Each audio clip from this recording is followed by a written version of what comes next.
हिंदी की वो जो क्षेत्रीय बोलियां हैं उनको एक आधार बनाया जा सकता है, जैसे अवधी है, मैथिली है, बुंदेली है, वगैरह वगैरह। अब जब ये बात ध्यान में आई कि क्या हिंदी क्षेत्र के सांस्कृतिक इतिहास को इन बोलियों के आधार पर हम लिख सकते हैं, तब एक तरीके से उसके साथ समस्याओं का जैसे पहाड़ टूट पड़ा। क्योंकि उस प्रक्रिया में जब हिंदी क्षेत्र की बोलियों, उन तथाकथित भाषाओं और फिर जिनको हम ट्रांस रीजनल लैंग्वेजेस कहते हैं, जिसमें फारसी और संस्कृत का नाम तो जरूर ही लेना चाहिए, उनके अंतर संबंध के बारे में हम लोगों ने सोचना और पढ़ना शुरू किया। तो ये लगा कि ये मामला और भी ज़्यादा मुश्किल और जटिल है। इतनी आसानी से हिंदी क्षेत्र को सिर्फ इन बोलियों के आधार पर बांटना भी मुश्किल है।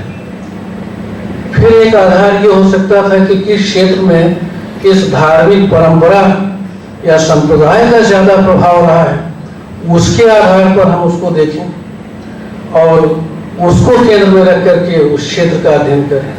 वहाँ फिर दूसरे प्रकार की समस्याएं दिखाई पड़ी कि कोई ऐसा क्षेत्र नहीं है, चाहे वो ब्रज का हो या, चूंकि हम लोग बनारस के बारे में चर्चा करने जा रहे हैं इसलिए थोड़ा सा मैं बनारस का ही उदाहरण दूंगा। ये सामान्य रूप से माना जाता है कि बनारस तो में तो शिव की नगरी है और शैव परंपरा का केंद्र होना चाहिए, लेकिन सभी लोग जानते हैं कि कहा जाता था कि आधा बनारस शैव है और आधा वैष्णव है, और केवल शैव और वैष्णव की बात तक अगर मामला सीमित होता तब भी समस्या उतनी मुश्किल नहीं होती। इसको आप लोक धर्म या लोक परंपरा कहते हैं, उसके भी देव, दीह और पीर हैं और एक जमाने में उनकी बड़े व्यापक स्तर पर पूजा होती थी। हिंदू और मुसलमान दोनों उनको मानते थे।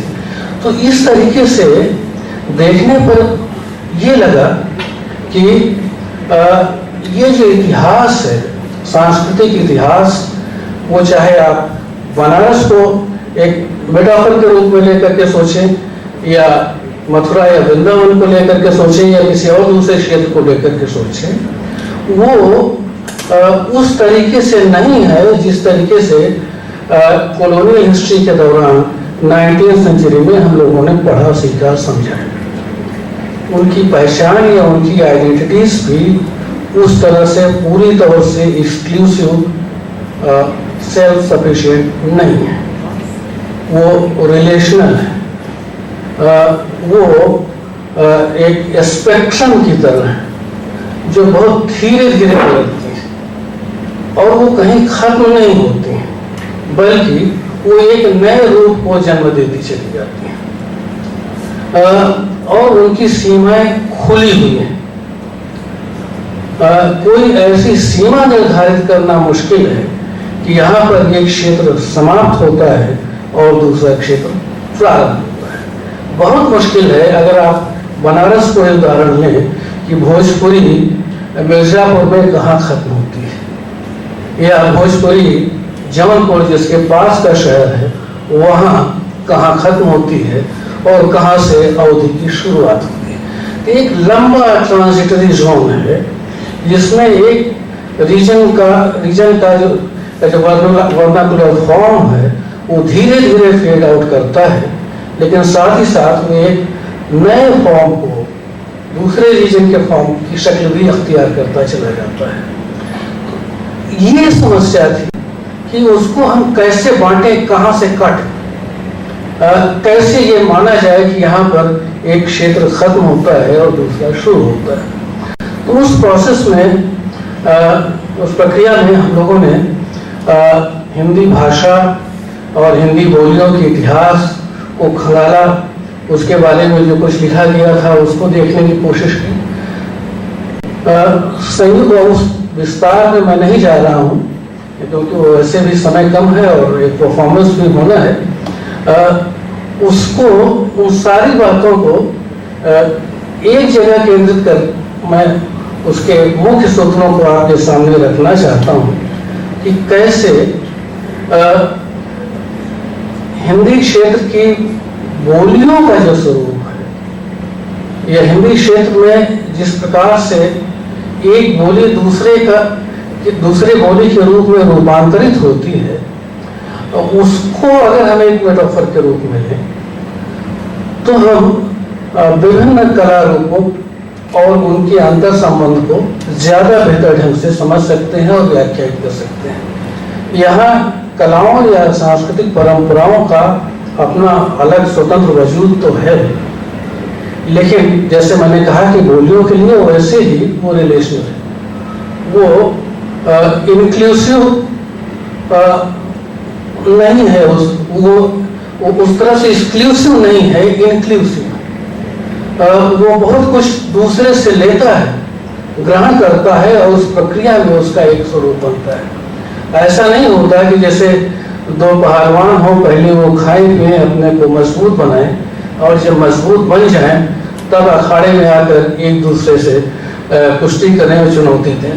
अभी तक जिस तरीके से भारत के सांस्कृतिक इतिहास को देखने की कोशिश की जा रही थी, मैं समझता हूँ कि उसमें जो 19वीं सेंचुरी कॉलोनियल हिस्ट्री के जो फॉर्मुलेशंस हैं और मॉडर्निटी के जो फॉर्मुलेशंस हैं, उनका बहुत गहरा योगदान है।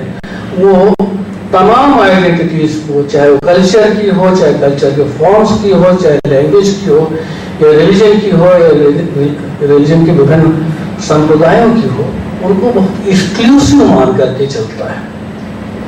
अब ये बात जरूर खास है और उस पर थोड़ा सा ध्यान दिया जाना चाहिए कि नेशन की ही आइडेंटिटी बड़ी एक्सक्लूसिव है, क्लोज्ड और बहुत ही यूनिक है, यूनिकनेस पर जोर देता है कि हमारे जैसा कोई नहीं। और जर्मन फिलोसफर हर्डर वगैरह ने इसके बारे में काफी कुछ लिखा है। तो नेशन की जैसे आइडेंटिटी बहुत ही एक्सक्लूसिव है, यूनिक है और एप्रोप्रिएटिव भी है। वो उन सारी चीजों को भी जिसका उससे कोई सीधा वास्ता नहीं है, अपनी बना करके पेश करता है और भरसक ये कोशिश करता है कि ये दिखाए कि उसका जो कुछ है वो सिर्फ उसी का है, उस पर किसी बाहरी का कोई प्रभाव, कोई प्रेरणा नहीं है।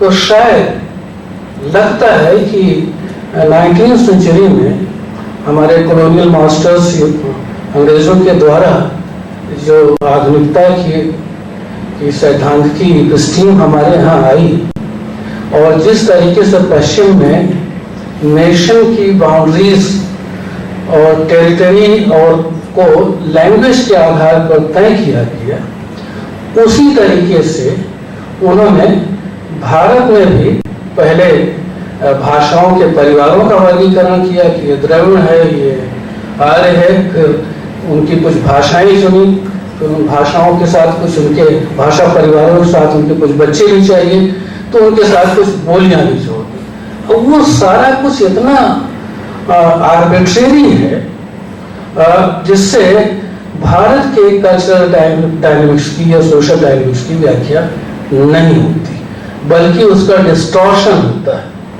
ये बात अलग है कि उस डिस्टॉर्शन से ही एक ऐसी सच्चाई आगे निर्मित हो जाती है जिसको हम वास्तविक भारत के रूप में देखने लगते हैं और कई बार उस तरीके से आचरण भी करने लगते हैं। तो चाहे वो रीजनल आइडेंटिटीज हो, चाहे लैंग्वेज की आइडेंटिटीज हो या बहुत सारी चीजें हो, उसको लेकर के जो आज के झगड़े दिखाई पड़ते हैं, उसके पीछे वो कॉलोनियल जो थियरी थी, जिस तरीके से उसने भारत में भाषाओं, भाषा परिवारों और उनके साथ बोलियों को बहुत ही आर्बिट्रेरी नथी किया था, उसका असर भी है। अब इस प्रक्रिया में मैं एक बात के साथ अपनी बात समाप्त कर सकता हूँ, क्योंकि मैं जानता हूँ कि समय बहुत कम बच रहा है।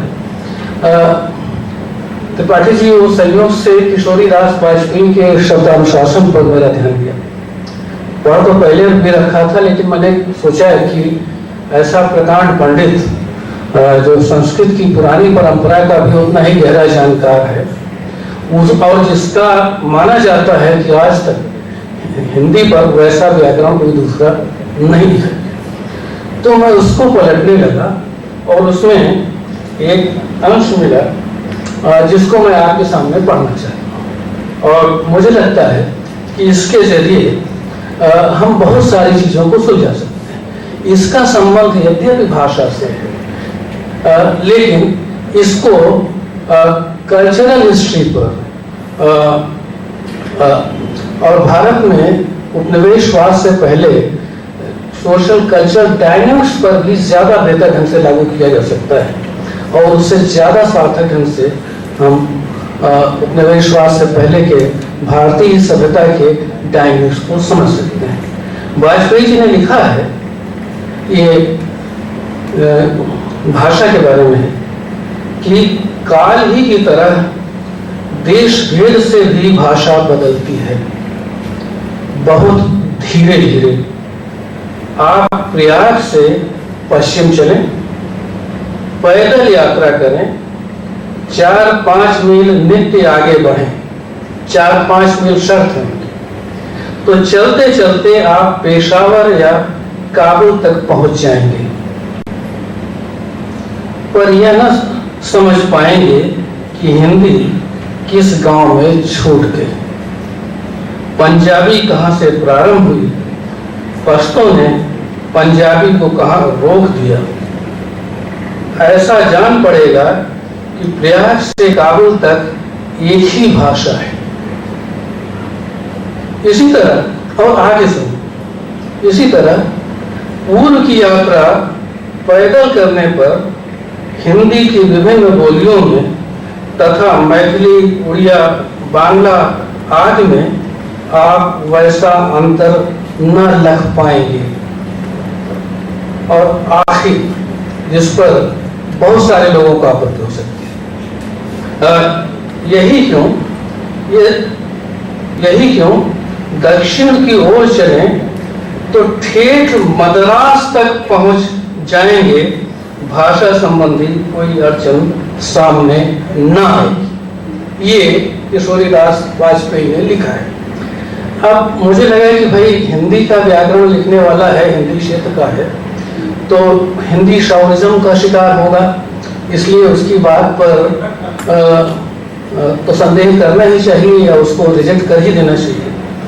कुछ संयोग ऐसा हुआ कि आज से 3 साल पहले वी नारायण राव, जो अमेरिका में तेलुगु के और बहुत बड़े अंतर्राष्ट्रीय ख्याति के विद्वान हैं, और संजय सुब्रमण्यम शोमन के साथ जिनकी बड़ी चर्चित किताबें हैं, उनका बनारस आना हुआ, हम लोगों ने बुलाया, तो उन्होंने एक बात कही और वो बात मेरे कान में, मेरे दिमाग में बैठ गई, और उसका जिक्र करके ही मैं समाप्त करना चाहता हूँ। उन्होंने कहा कि भारत की सारी भाषाओं का, आधुनिक भाषाओं का एक व्याकरण लिखा जा सकता है और उस व्याकरण के जरिए भारत की सारी भाषाओं को समझा जा सकता है। तो अंत में मैं इसी के साथ समाप्त करना चाहूँगा कि भारत के कल्चरल हिस्ट्री के लिखने के 2 डायनेमिक्स हो सकते हैं। एक जिसे आप कॉलोनियल नेशनलिस्टिक कह सकते हैं, जिसके जरिए अभी तक हम लोगों ने उसको समझने की कोशिश की है, और दूसरा सिविलाइजेशनल डायनेमिक्स हो सकता है, भारत की सभ्यता का अपना डायनेमिक्स हो सकता है। और ये बात मुझे लगता है ठीक भी है, क्योंकि आप लोगों को ध्यान होगा कि इतिहासकार रविंद्र कुमार ने एक जगह लिखा है कि भारत नेशन स्टेट नहीं है, सिविलाइजेशनल स्टेट है। अगर नेशन स्टेट के टेलोस में कोई बहुत धार्मिक आस्था न हो, तो ये क्या जरूरी है कि सारी सभ्यताओं का विकास नेशन स्टेट के रूप में ही हो? ये कोई भवितव्यता तो है नहीं कि यूरोप में अगर नेशन स्टेट्स का विकास हुआ तो बाकी सभ्यताओं में भी नेशन स्टेट्स का विकास होना चाहिए, और अगर नेशन स्टेट्स का विकास नहीं होता तो फिर, या पूंजीवाद का विकास नहीं होता तो फिर वो असफल सभ्यताएं हैं। अगर इस तरह की धार्मिक रिलीजियस टेलोस से हम बाहर निकलें और भारतीय सभ्यता के अपने इंटरनल डायनेमिक्स पर ध्यान दें, तो उससे दूसरी कहानी बनती है।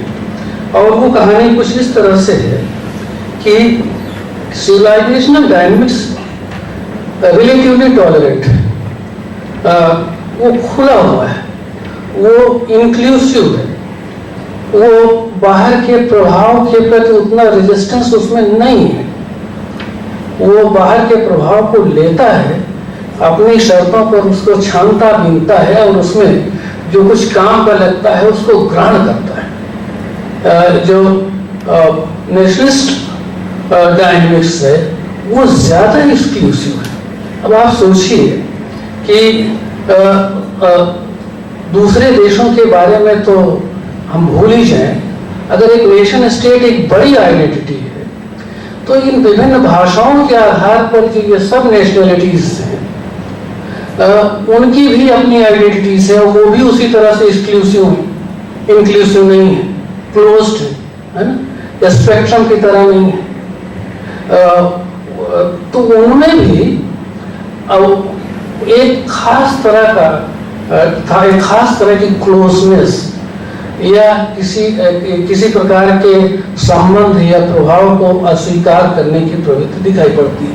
और इसीलिए शायद आज हम जितना अपनी भारतीय भाषाओं में जो कुछ हो रहा है उससे अपरिचित हैं।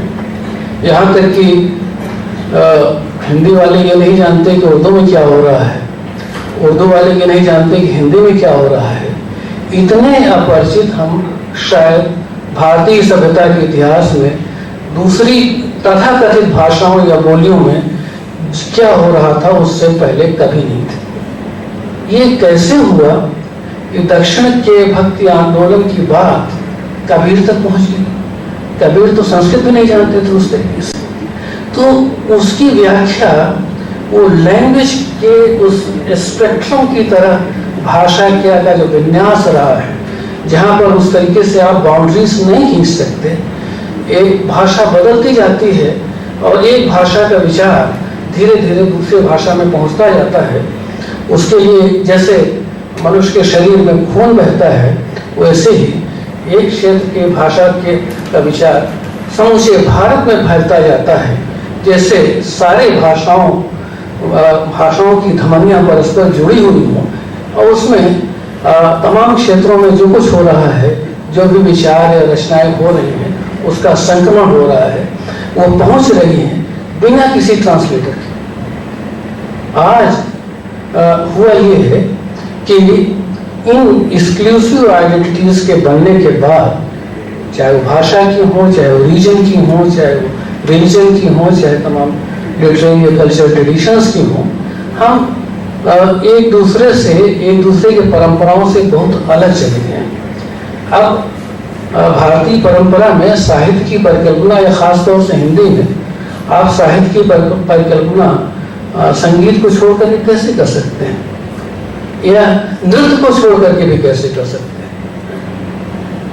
अब अगर आपको साहित्य के बारे में पढ़ाना है तो आपको संगीत के बारे में पढ़ाना चाहिए। और भक्तिकार में तो सीधे सीधे उन्होंने लिख रखा है कि इस राग में इसको गाया जाना चाहिए। कोई जरूरी नहीं, गुरु ग्रंथ साहिब में भी लिखा हुआ है, कोई जरूरी नहीं कि आप उसी राग में गाएं। शास्त्रीय संगीतज्ञ नहीं मानते हैं, लेकिन लिखा है उन्होंने कि इस राग में इसको गाया जा सकता है।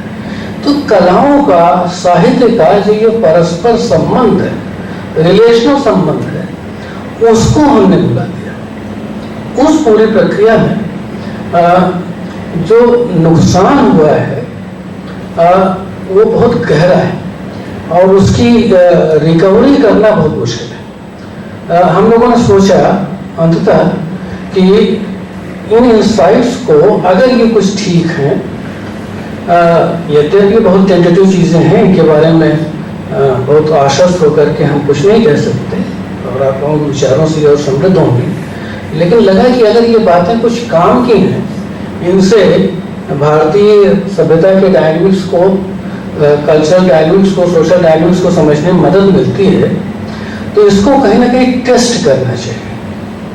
तो उस प्रक्रिया में सबसे आसान और सुगम हम लोगों के लिए ये था कि बनारस पर उसे टेस्ट करके देखें कि ये बातें यहाँ की जो एक्चुअल प्रैक्टिस है कल्चर की या सोशल डायनेमिक्स जैसा है, उसको समझने में कहाँ तक हम लोगों की मदद करती है।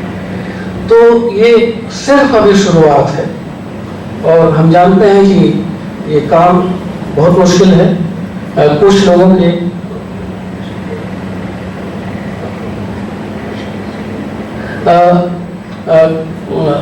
इसमें बहुत सारे लोगों की जुड़ने की जरूरत है। संगीत से लोगों को संगीत के लोगों का साथ चाहिए, दूसरे जो कला फॉर्म्स हैं उनका साथ चाहिए, यहाँ तक कि वो तथाकथित जो दूसरी भाषाएं हैं जैसे मराठी है, गुजराती है, यहाँ तक कि पंजाबी है, इनसे हिंदी का एक तो पूरी की पूरी बात ही है, बहुत गहरी बात है कि हिंदी के विकास में गुर्जरी का बहुत बड़ा योगदान है। अब उसका कहीं कोई जिक्र नहीं होता हिंदी साहित्य के इतिहास में। मराठी से उसका क्या संबंध रहा है, पंजाबी से क्या रहा है, कैसे वो आई, ये सब बड़े लंबे और जटिल प्रश्न हैं। इस पर हम लोग बड़ी चर्चा कर सकते हैं, लेकिन बनारस इस रूप में भी महत्वपूर्ण लगा कि यहाँ कबीर है जो भाखा को बहता नीर के फ्लूइड है, वो नेचर, वो उसका उस तरह से कोई बना बनाया रूप नहीं है। और इसीलिए वो भाखा चाहे वो ब्रज भाषा हो या जो भी हो, वो शास्त्रीय संगीत के लिए बड़ी मुफीद है। इस शब्दों को आप अपने जरूरत के हिसाब से बदल सकते हैं, मात्राओं को कम ज्यादा कर सकते हैं, तत्सम को तत्व बना सकते हैं या उसमें कुछ और जोड़ भी सकते हैं। और शायद ये बड़ा कारण है कि जो हिंदी है, जिस हिंदी में आजकल हम लोग बोलते हैं लिखते हैं, उसमें संगीत नहीं है। तो ये जो उसका लचीलापन था भाखा का या भाषाओं का पहले, वो ये सुविधा देता था। हिंदी में उस तरीके की सुविधा बिल्कुल नहीं है। उसकी अपेक्षा उर्दू में फिर भी थोड़ी है, वो तेरा को तीरा कर लेते हैं, लेकिन हिंदी वाले नहीं कर सकते, जैसे आप करें कहीं गलत है।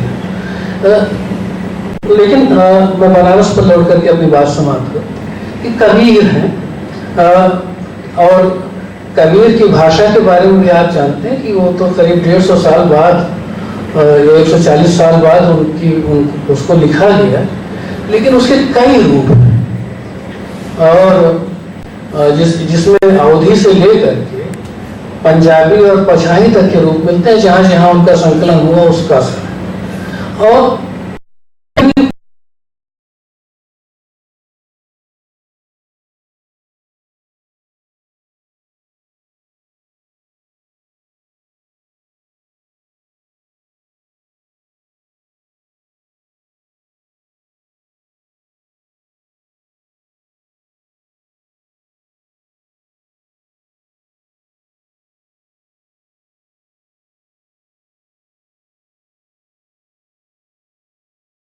जिनके अध्ययन के जरिए भारतीय सभ्यता के उस सोशल कल्चरल डायनेमिक्स को हम रिट्रीव कर सकते हैं कुछ सीमा तक, जिसके खात्मे की शुरुआत मोटे तौर पर 19वीं शताब्दी के साथ होनी शुरू हो जाती है।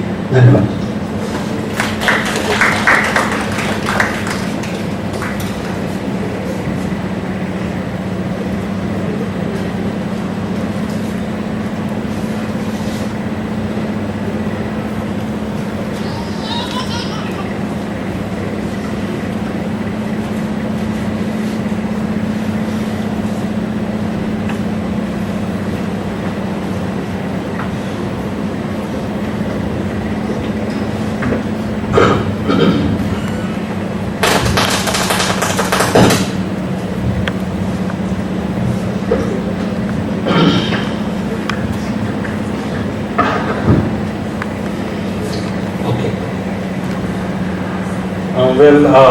I think I have just half an hour, so let me see how much ground can I cover. But since this is a very preliminary and tentative proposal that we are trying to put together and conceive of, therefore, even if we are able to take one or two steps, however tentative, I would consider it to be a successful one. Now, when we talk of Banaras, right, what's the popular conception of Banaras? Popular perception of Banaras. Banaras is one of the oldest living cities, holiest of the holy places for Hindus. हिंदुओं के लिए सबसे बड़ा तीर्थ है मोक्षदायिनी Kashi, and we don't even know how old it is. I recall what Mark Twain said about Banaras, and I quote him. He says, Banaras is older than history, older than tradition, older even than legend, and looks twice as old as all of them put together. So, history, legends, myths, all get merged together to create this aura of a city which goes back to the mists of time. So much so that we have all kinds of myths. Banaras को बाबा शिव ने बसाया था, और this is situated on the trident of Shiv. But we know that it is old. It has a continuous history. We have references to both Kashi and Varanasi in Jatakas, in numerous Puranas. For example, Agni Puran, Padma Puran, Kurma Puran, Matsya Puran, Linga Puran, and then when you come to Skanda Puran, there is a whole chapter. The 4th chapter of Skanda Puran is called Kasi Khand. Even in Mahabharata, I have read it somewhere, that in the Anusasan Parva of Mahabharata, there is reference to Kashi as the holiest place. And but it was not always. We also have other version coming from the Pipalad version of Atharva Ved, where it is suggested that Kashi was still not a holy place. It was not yet conquered and occupied by the Aryans.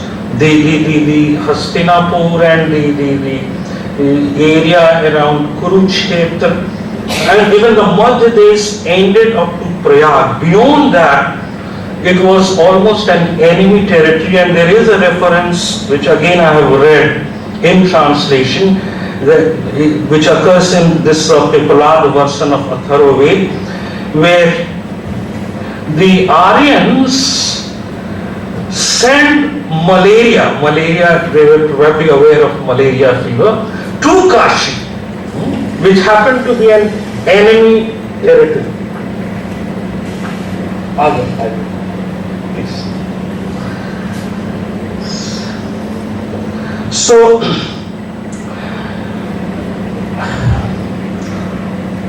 आप लोग आ गए, अच्छा इतनी जल्दी देखते हैं, what can I do? So, there is reference to both Kashi and Varanasi. And as I understand by reading different histories of Kashi, that Kashi was the Janapad, of which Varanasi was the capital. Apart from Kashi being a political unit, there was also Kashi as a dharma kshetra. Kubernath Shukla talks about Kashi as the Janapad, then Kashi as a dharma kshetra, then Varanasi as a dharma kshetra, and the Panchkosi Parikrama that we take roughly covers what was earlier described as Kashi Dharma Kshetra. But then when we come to Banaras, as I said, that the popular perception about Banaras has always been relating to its religious character. हिंदुओं का सबसे बड़ा तीर्थ स्थान. We have hundreds of books on Banaras now.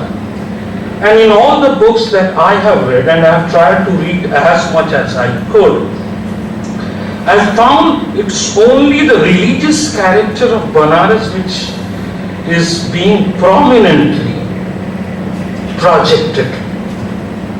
But is there something more to Banaras? What is the spirit of Banaras? ये जिसको हम बनारसीपन कहते हैं, अगर किसी से यहाँ पूछें कि बनारसी लोगों को आप एक वाक्य या एक शब्द में how would you characterize them, then probably one word which invariably would come up is भक्कड़पन. Banarasi लोग भक्कड़ होते हैं, वो उनकी मस्ती और भक्कड़पन. This masti and bhakkadpan which have come to characterize Banaras, and I think this masti and bhakkadpan in a way is also true, is also reflective of a truly democratic spirit. Just as Kashi is supposedly based on trident of Shiv, यहाँ का हर बनारस वाला ये कहता है दुनिया मेरे ठेंगे पे, वो भी अपने ठेंगे पे लेके चलता है. No matter how rich, how wealthy you are, no matter how much power you have, you cannot overawe a Banarsi into submission.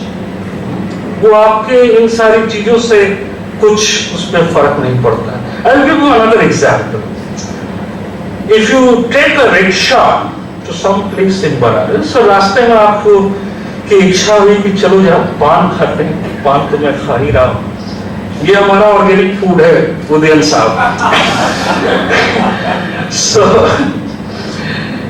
you get off the rickshaw to have a pan, and you'll find वो rickshaw वाला भी आप ही के साथ उसी दुकान पे आप ही के साथ पान खाएगा और फिर आप रिक्शे पर सवार वो रिक्शा चलाना सीखेंगे.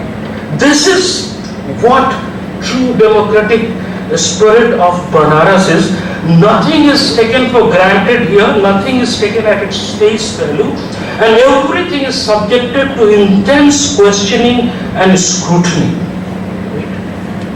And Banarsi would often try to make fun of whatever you are saying, and that is his spirit of critical scrutiny. Two typical expressions, Sanyal Sahab and Tripathi sir would bear me out. Kaho Raja, Kaho Guru. No matter who you are, जो true Banarsi होगा वो आप चाहे कोई भी हो, आप Kaho Raja. This is how he would address you. The other aspect of this Banarsi pan is, together with this masti and bhakkadpan, I think there is a tremendous respect for otherness, a kind of celebration of otherness, a kind of celebration of plurality and multiplicity and the diversity. It is not just tolerance. I am using this word advisedly. Tolerance is a word which has some kind of a negative connotation attached. I may not like you, but I tolerate you. आप मुझे अच्छे ना भी लगे, but ठीक है, आपको बर्दाश्त कर लेते हैं, tolerate. But here there is a true celebration of otherness, and which you can find when you just walk across the alleys of Banaras, gullies and streets of Banaras, and you see people from different parts of the country have settled here, and they settled here centuries ago. Some of these communities going back almost 1,000 years. In fact, most of the communities, I will come to that shortly now. And they live together in peace and harmony. And almost all the communities are represented here. And what I find strikingly unique is that while all the communities maintain their separate, independent identities, they are also Banarasis. एक तेलुगु हो, एक तमिल हो, एक मराठी हो, जब आप उसको कहीं गली पे सड़क पे मिलेंगे, वो is as Banarsi as any Banarsi can ever be. But in his home, He is a true Telugu, he is true Tamil, he keeps observing, and people of Banaras has never any problem. कि आप बंगाली क्यों हैं, आप तमिल क्यों हैं? So there is not just tolerance, celebration. There is just respect. Nobody would ever bother कि आप तमिल हैं कि तेलुगु हैं. The manner in which you dress, people would not be bothered at all. So that is the true cosmopolitan spirit. And in a way, I think Banaras that way is India in miniature. That is what I think most of the cultural histories of Banaras miss. The second, what accounts for the preeminence of Banaras? Is it just religion, Hindu religion, or there is something more to it? सिर्फ वो धर्म के चलते ही बनारस जाना जाता है? और थोड़ा आप सोचिए, धर्म की और भी जगह रही हैं, लेकिन बनारस हमेशा से बहुत बड़ा शहर रहा है. आज के दिन में शायद ना हो, but in earlier times it has always been a big city. Think of other religious centers. Were they ever big cities? So much so that after the decline of the Mughal Empire, you'd probably be surprised to know, probably some of you know of it, that Banaras was more populous. Banaras was bigger than Delhi, Agra and Lahore. After the decline of the Mughal kingdom, the population of Lahore, Delhi and Agra that got reduced to less than 1 lakh, and Banaras still had more than 2 lakh people. Was it just religion or something more to it? And then it reminded me that it has always been, since the earliest times, a center of trade and commerce. Jatakas do mention, and in 19th century, I was telling Navjot the other day, would you believe that Banaras was the Bombay, the finance capital of the greater India? Banaras was and that was largely because it was on the trade route, fell exactly in the middle of the trade route, which started from Tamaralipti, went up to Takshashila. And then it had connections with other places like Sravasti, Bharoch, which is now I think Baroda, Surat, Bharukach. And it had a flourishing trade through both overland and sea routes. Overland Taxila के माध्यम से, through with Central Asia and West Asia, सूरत के बंदरगाह के माध्यम से, through Indo-China and Southeast countries via Tamaralipti, also to Ceylon and other places. And Banaras was the trading mart.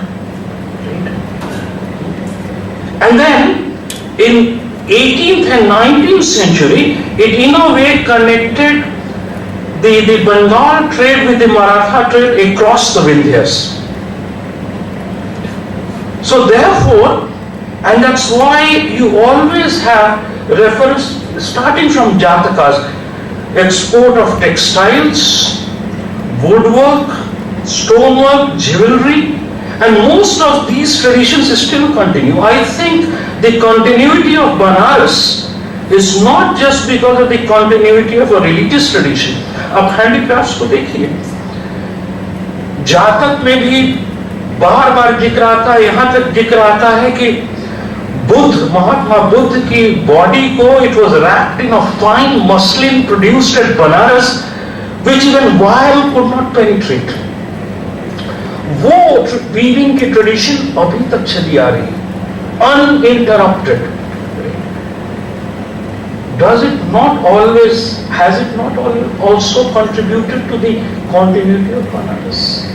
It was also a center of learning, together with Taxila and Mithila. And I have come across a reference when Ajat was the king of Banaras, and this is not the Ajat of Magad. Right? There was another Ajat. And when he heard of a Pandit going to Mithila, there was a great deal of rivalry between these three centers. Right? And he tried his best to persuade that Pandit to come to Banaras and stay here and not to go to Mithila. Right? So I think it is the Triveni, not just religion, but trade and commerce as center of learning as well as center of religion, which accounts for the preeminence of Banaras as a city or whatever.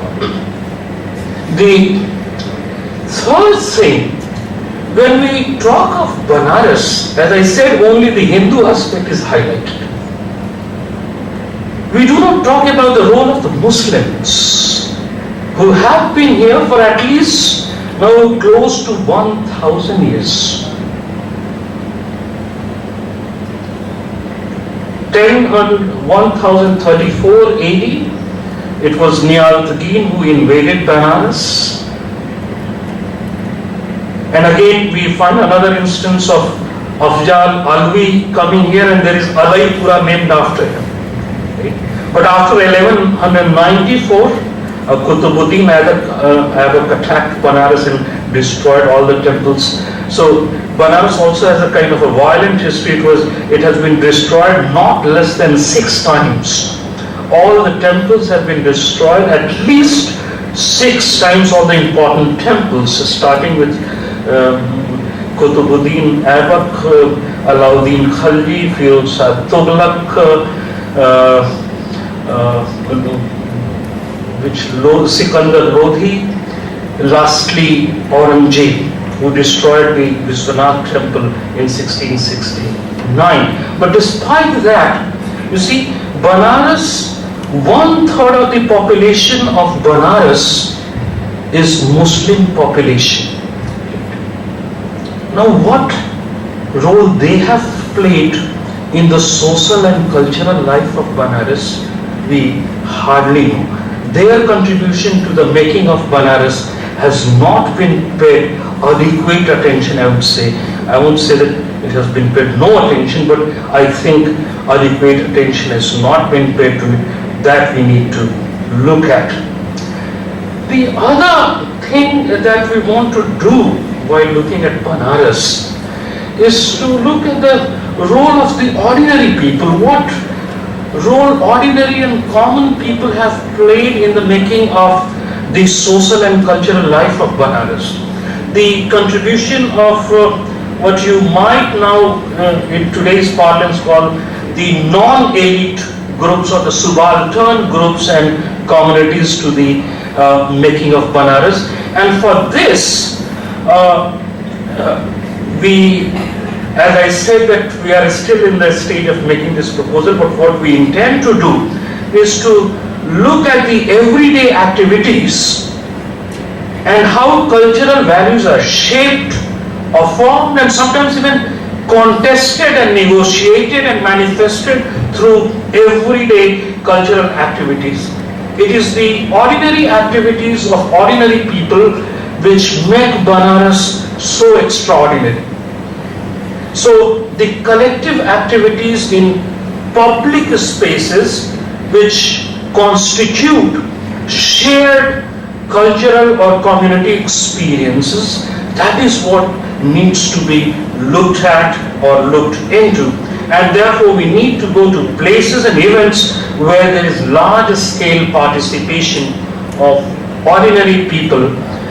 These events, I believe, and places are often the meeting points or the meeting ground of both high and low traditions. And this is how I think by looking at them, they would reveal the belief systems and the worldviews of the Banarsi people. And for that I propose, these are some of the things that we need to look at. I will first come to the communities and how these communities have played a significant role in the cultural life of Banaras. The first one, you can see, is not a community. The ruling dynasty, the Raja of Banaras, it is more an institution and probably a newly established institution. If you think in terms of the history of Banaras, the Raja of Banaras, it was 1738 or 1748 when Mansaram's son Balwant Singh became the first. Now the point here is the way this institution of Raja has emerged as a cultural and social institution and as a symbol. And interestingly enough and surprisingly enough, the Raja of Banaras has never enjoyed political power as such.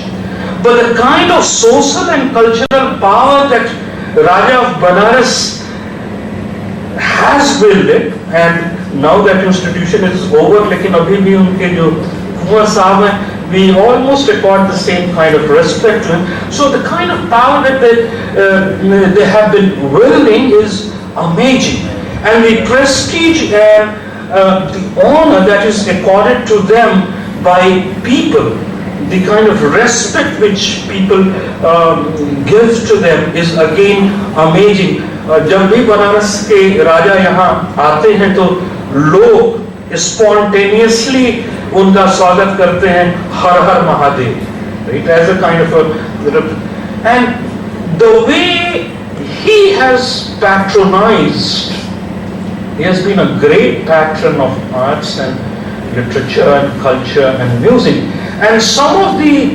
institutions of which he has been a part. आप लोग सब लोग सुने होंगे रामनगर की रामलीला, हर दिन. Then again the Bharat Vilap of Nati Imli, where the king of Banaras comes and all that. I did not go into that. So that is one. The second is the races. Just as Talukadars of Awadh are famous, so are the races of Banaras. And these races initially came, as I said, from the merchant banking families, which formed a tightly knit group which came to be known as Naupatti, 9 families coming together. And then a kind of a hierarchical order was built here with this Naupatti banking community occupying the top. And these are the families from different parts of the country. For example, there is a Maratha family from the Deccan. His name was, his house is known as Sitaram Nayak of Nagpur and Barat. He controlled the trade to the entire Deccan region across Vindhyas through Maratha territories. Then there is another family from Jind, from Haryana, present day Haryana. They controlled the northern trade, and this family was called Brij Mohan Das, and they were basically hereditary Kanungos of the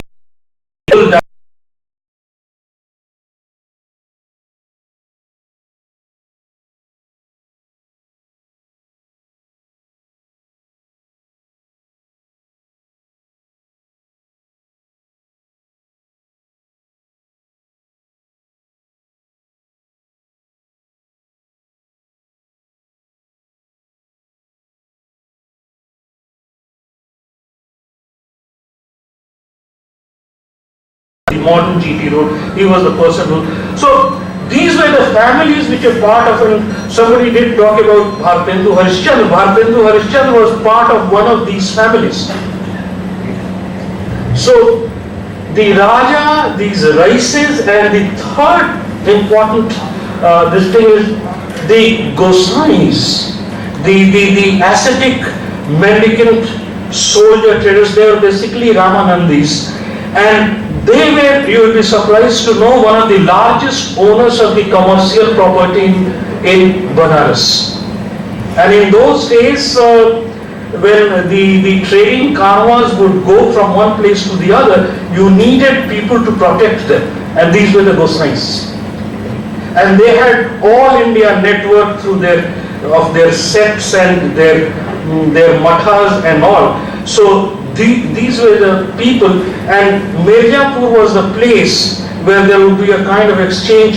The other Gosais from Deccan would come there, people from this part would go there and kind of, so together. And one of the reasons why even the Britishers, not only the Raja of Ramnagar, promoted Ram Leela was because of these Gosais who were also troublesome. अगर आप उनकी बात नहीं मानेंगे तो बदमाशी भी वो करना जानते थे. So, you know, we have all kinds of then we have Maharashtrians or Marathas. Much of what you see as Banaras is probably their contribution.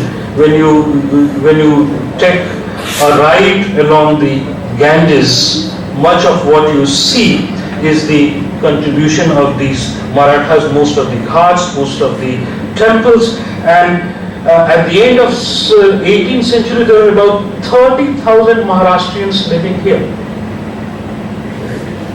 30,000 of them. And together with them, the Telugu and Kannada Brahmins. When you talk of Sanskrit and religious learning, probably these were the people. आप लोग शायद बेहतर बताएंगे, हमने तो पढ़ा है आप लोग उसको ज़्यादा बेहतर. These were the people who really preserved, and especially in the 16th, from 16th to 18th century, these were the people who preserved, promoted Sanskrit learning here. For example, you have Shesha Vishnu, who wrote a commentary on Patanjali Mahabhashya, Sesa Chintamani, जिन्होंने की रस मंजरी परिमाला लिखी, भट्टो जी दीक्षित सिद्धांत कौमुदी जिन्होंने लिखा, अन्नाम भट्ट जिन्होंने तर्क संग्रह लिखा, और आपको हाल फिलहाल के लोगों की चर्चा पहले दिन कर रहे थे, शिव कुमार शास्त्री जी और Gangadhar Shastri. So we have had a number of scholars settling here who did contribute to that, and I've listed just a few communities. As I said, all communities are represented here, but as you move down the line, look at the last three. Mallah जिसको कहते हैं boatmen, the weavers, the बुनकर, और ahir, the cowherds जिनको आजकल यादव कहते हैं. Now, what do we know of them? Viewers के बारे में हम बनारसी साड़ी के बारे में तो बहुत जानते हैं, लेकिन जो बनारसी साड़ी बनाता है उसके बारे में क्या जानते हैं, उनकी सोशल और कल्चरल लाइफ क्या रही है. And as I said, 1/3 of the population of Banaras is Muslim population, and 90% of them happen to be the bunkers. What role they have played in the making of Banaras, in the shaping of Banaras, and they have been here for at least 1,000 years. So these are some of the communities that we need to look at. यही रुके, चूँकि performance भी होना है. There are many other things. It's just a beginning, but I think what to do. 1 minute per slide. Then I can only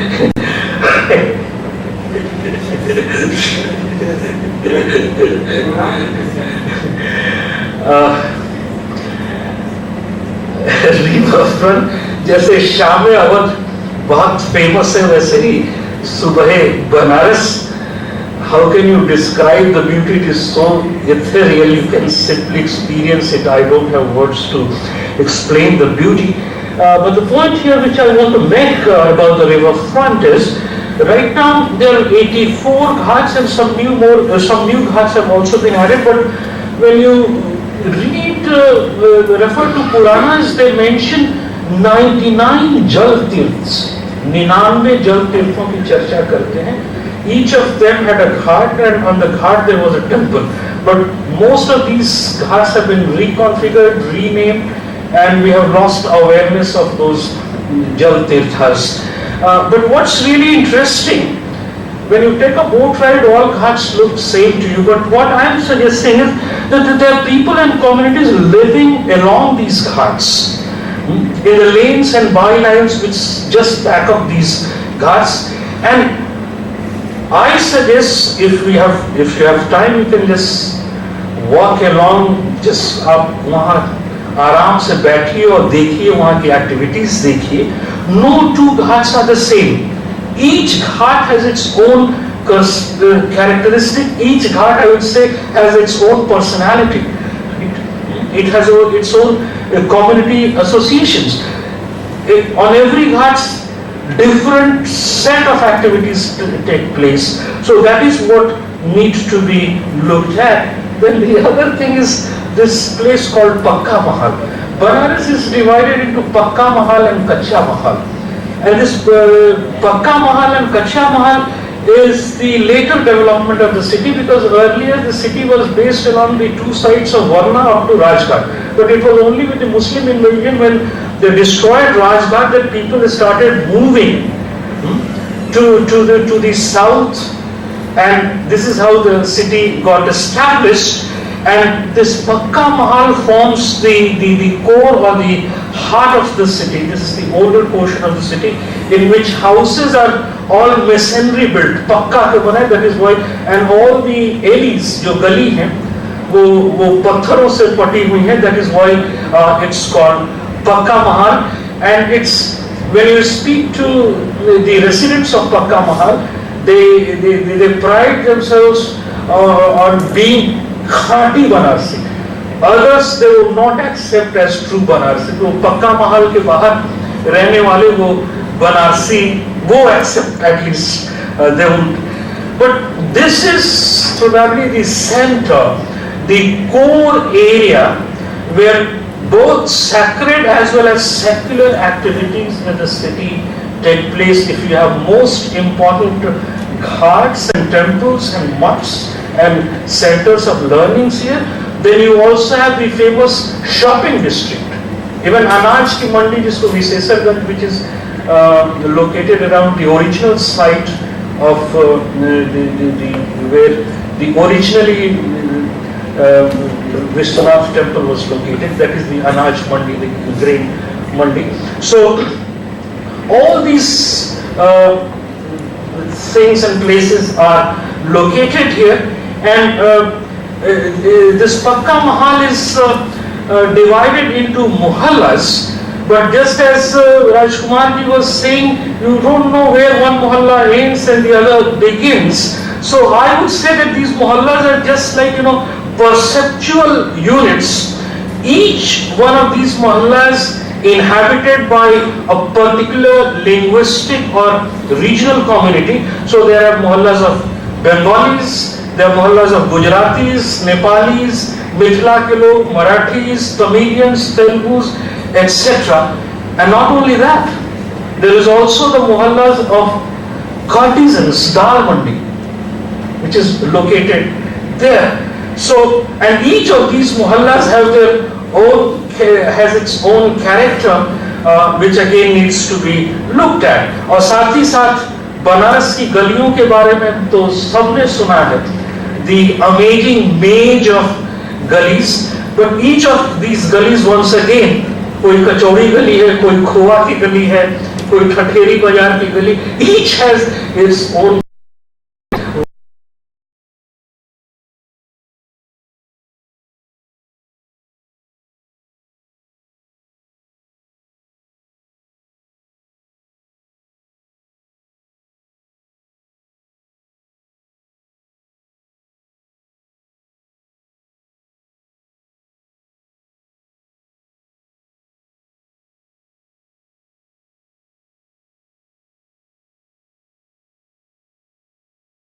To the outside, some kind of a picnic or an outing or going outdoors, and this has been the favorite pastime of Banarsi people, every occasion they can find or every excuse they can find, they will just go to the Bahar Yalang outside the city limits, either across the Ganges or to the gardens and other places.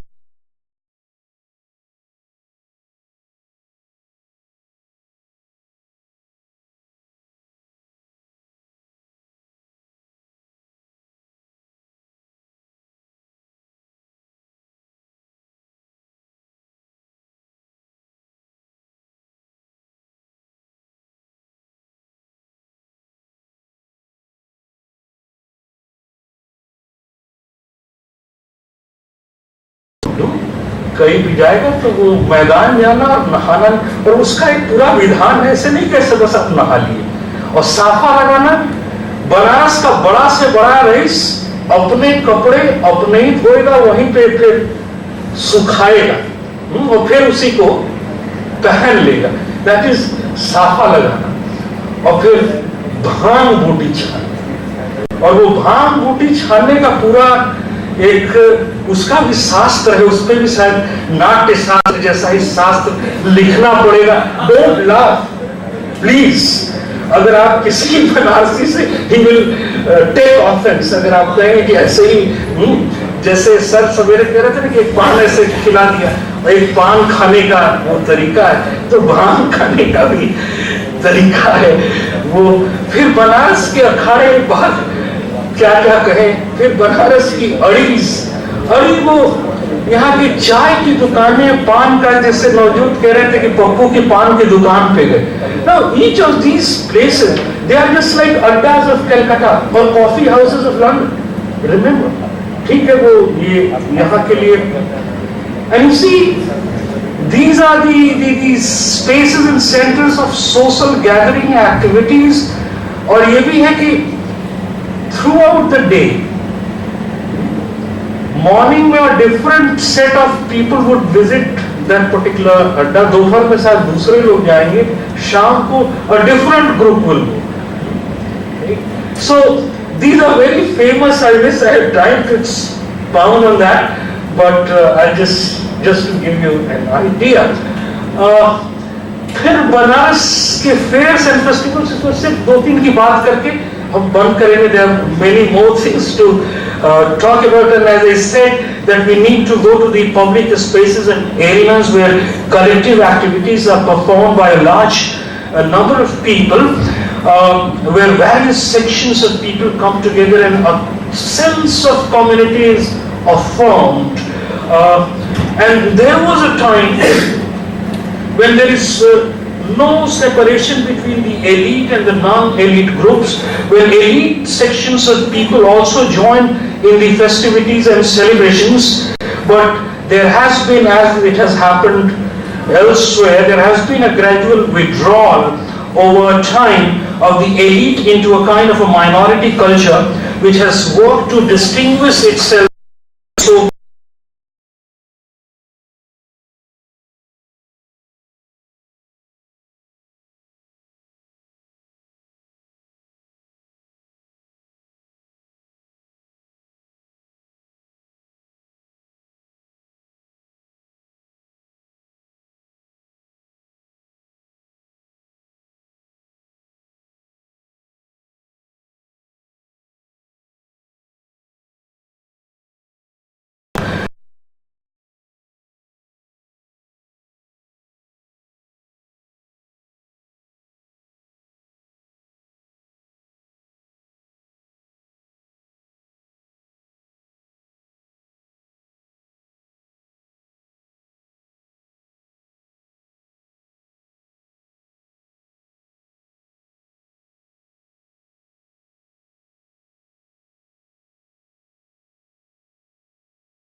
and people come there, and इस जगह की खासियत ये है कि लोग सिर्फ लोटा और भंटा लेके वहां जाते हैं। They build a fire, roast that bhanta, that eggplant, और वही कुआं है, वहां से पानी भरते हो, चपाती हाथ से ऐसे लेके सेक के, and they spend the night there। I have another source from which I read that this fair was started by a Marathi called Lota Bhatt.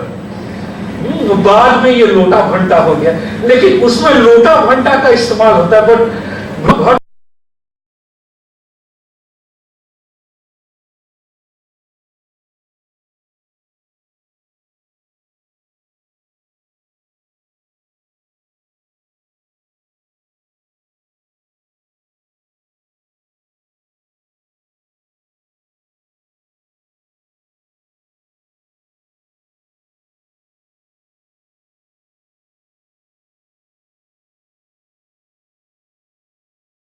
माँ की।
At one point of time there used to be gardens, a lot of gardens of Aula, और वहाँ लोग जुट के पूरी खाते थे and they had picnic.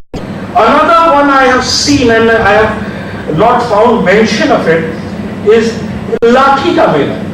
Stick यहाँ पे राजा तालाब करके जगह है, and I just happened to be passing by and I chanced upon it, and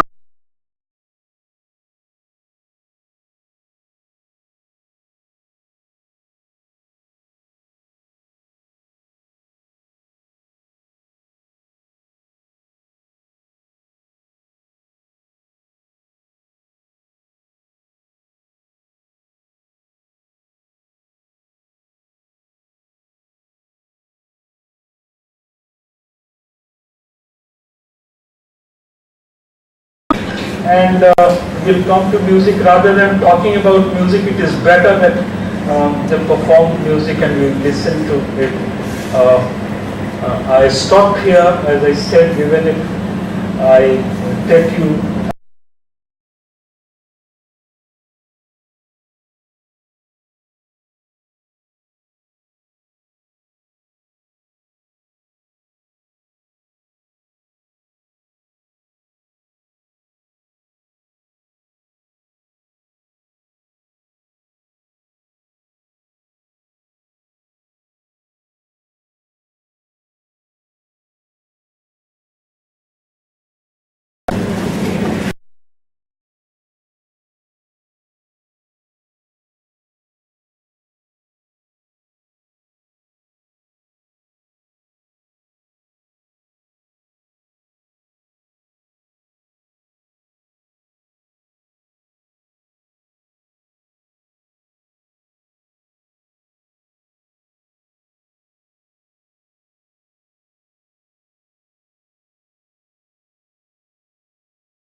the road